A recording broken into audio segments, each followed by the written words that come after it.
বাংলাদেশের সাবেক তিনবারের প্রধানমন্ত্রী ও বিএনপি চেয়ারপারসন মরহুমা বেগম খালেদা জিয়ার আত্মার মাগফিরাত কামনায় ফরিদগঞ্জে দোয়া মাহফিল অনুষ্ঠিত হয়েছে। শুক্রবার জুমা নামাজের পর পৌরসভার ৪ নং ওয়ার্ডের পূর্ব বরালী গ্রামে এই আয়োজন করা হয়। এতে বিএনপির নেতাকর্মী ও স্থানীয় ধর্মপ্রাণ মুসল্লিরা অংশ নেন। দোয়া মাহফিলে দেশ ও জাতির কল্যাণ কামনা করা হয়। বিস্তারিত থাকছে আব্দুস সোবহান লিটনের প্রতিবেদনে। চাঁদপুরের ফরিদগঞ্জ উপজেলায় বাংলাদেশের সাবেক তিনবারের প্রধানমন্ত্রী ও বিএনপি চেয়ারপারসন মরহুমা বেগম খালেদা জিয়ার আত্মার মাগফিরাত কামনায় দোয়া মাহফিল অনুষ্ঠিত হয়েছে। শুক্রবার জুমার নামাজ শেষে পৌরসভার ৪ নং ওয়ার্ডের পূর্ব বরালী গ্রামের পূর্ব বরালী আল আমিন জামে মসজিদে এই দোয়া আয়োজন করা হয়। দোয়া মাহফিলটি আয়োজন করেন বিএনপি নেতা শহীদুল্লাহ ব্যাপারী। অনুষ্ঠানে উপস্থিত মুসল্লিরা মরহুমা নেত্রীর বিদেহী আত্মার শান্তি কামনা করেন এবং দেশবাসীর সার্বিক মঙ্গল ও শান্তি কামনায় বিশেষ মোনাজাতে অংশ নেন। মসজিদের খতিব হাফেজ আব্দুর রউফ দোয়া ও মোনাজাত পরিচালনা করেন বলে জানানো হয়। দোয়া মাহফিলে অংশগ্রহণকারীরা জানান, বেগম খালেদা জিয়া দেশের রাজনীতিতে দীর্ঘদিন গুরুত্বপূর্ণ ভূমিকা পালন করেছেন এবং গণতন্ত্র প্রতিষ্ঠায় তার অবদান স্মরণীয় হয়ে থাকবে।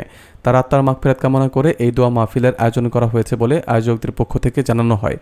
অনুষ্ঠানে উপজেলা বিএনপির সাবেক সাধারণ সম্পাদক হারুনুর রশিদ সহ বিএনপির বিভিন্ন ইউনিটের নেতৃবৃন্দ এবং স্থানীয় ধর্মপ্রাণ মুসল্লিরা উপস্থিত ছিলেন।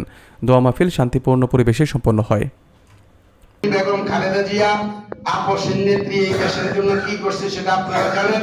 উনি দীর্ঘদিন অসুস্থ থাকার পরে এখন দুনিয়া থেকে বিদায় নিয়েছে। আপনাদের সকলের কাছে দোয়া প্রার্থনা করছি আমরা। জনাব শহীদুল্লাহ ব্যাপারী সাহেব আয়োজন করছে আজকে এখানে দোয়া তাবারকের ব্যবস্থা করছে। আপনারা সকলেই দোয়া করবেন আল্লাহ তাআলা যেন ওনাকে জান্নাতের উসুল মাকাম দান করে।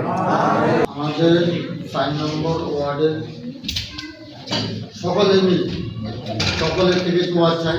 বেগম খালেদা জিয়া মৃত্যুবরণ করছে, আমরা সকলে ওনার জন্য দোয়া করব। দেশের ওলামা হুজুরদের পক্ষে উনি বিবৃতি দিয়েছেন, আজকে উনি আমাদের মাঝে নাই। জালিমদের অত্যাচারে জেলের মধ্যে দীর্ঘদিন থাকার পরে উনি অসুস্থ হয়ে গেছেন। অনেক চেষ্টার পরেও আল্লাহ হয়তো ওনাকে আর হায়াত দান করেন নাই, উনি চলে গেছেন আমাদের মাঝ থেকে। আমরা ওনার বিধি আত্মার মাগফিরাত কামনা করব।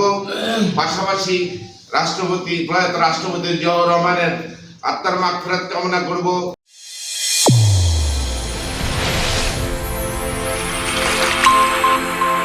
চ্যানেল A1 হৃদয়ের স্পন্দন।